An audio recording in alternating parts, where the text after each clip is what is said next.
Hello guys, welcome to my mini blog. It's me वन्दना।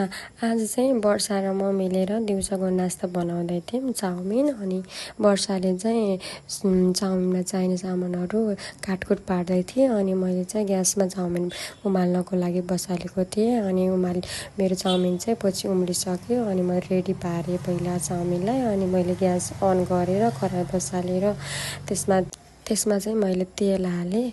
अनि तेल हालेर चाहिँ मैले 1 घन्टा लगाइरहेको थिएँ क्यामेरामा हातमा पकाएर तेल हाल्न। अनि तेल तात्यो। अनि तेल तातेर मैले प्याज हालेँ। अनि प्याज हालेर एकछिन मैले त्यसलाई चलाएँ प्याजलाई।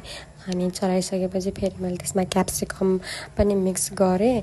अनि क्याप्सिकम मिक्स गरेर त्यसलाई पनि चलाएँ एकछिनसम्म। अनि त्यसलाई एकछिनसम्म चलाइराखेँ। अनि चलाएर त्यो पनि हल्का हल्का पाके जस्तो लाग्यो मलाई। अनि फेरि मैले त्यसमा चाहिँ गोबी मिक्स गरेँ, गोबी हालेँ। अनि गोबी हालेर फेरि एकछिन मराकमुरुक पारेँ त्यसलाई।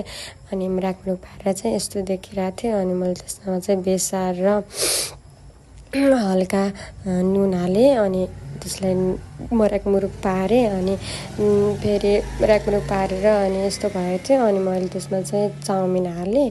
चाउमिन हाल्दाखेरि चाहिँ वर्षाले मलाई यसो हेल्प गरेको थियो क्यामेरा पक्रेर टक्क पारामा। अनि म चाहिँ यस्तो डन पारा देखिरहेको थिएँ। अनि फेरि मैले त्यो चाउमिन हालेँ। अनि फेरि एकछिन नसकी चलाइराखेँ। अनि चलाउँदाखेरि मेरो हालत खराब भइरहेको थियो त्यसमा चाहिँ। अनि त्यस पछाडि हाम्रो चाउमिन चाहिँ यस्तो देखेको थियो।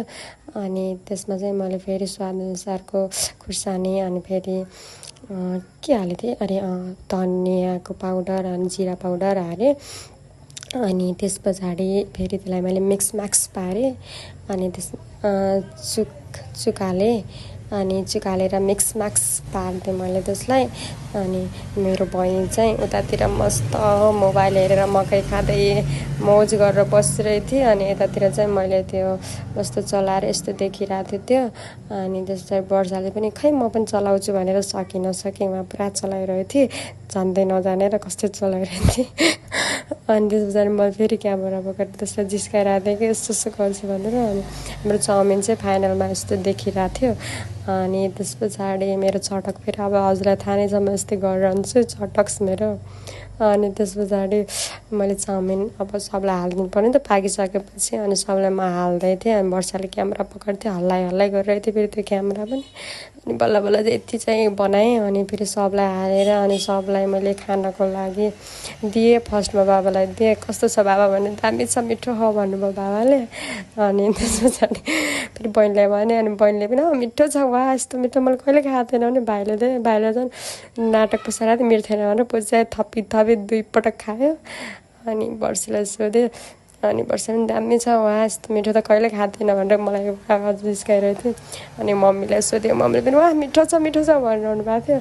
अनि त्यसो चाहिँ मलाई फेरि लागिरहेको थिएन कि विश्वास मिठो छ जस्तो। मम्मीले फेरि वा मिठो छ मिठो भन्नुभयो। अनि मैले टेस्ट गरेँ यसो कस्तो छ कि भनेर। अनि खाएको त वा दामी भारी छ नि त, पकाएको कसले हो, मैले हो नि त। अनि वर्षाले झन् मिठो लागेर हेर्न पुरा लास्टमा त कराइसराइ चाटेर खान लाग्यो कि। ल हजुरलाई कस्तो लाग्यो मेरो ब्लग भनिदिनु होला। अनि मेरो ब्लगमा लाइक, कमेन्ट, सेयर, सब्सक्राइब गर्न नभुल्नु होला। By by.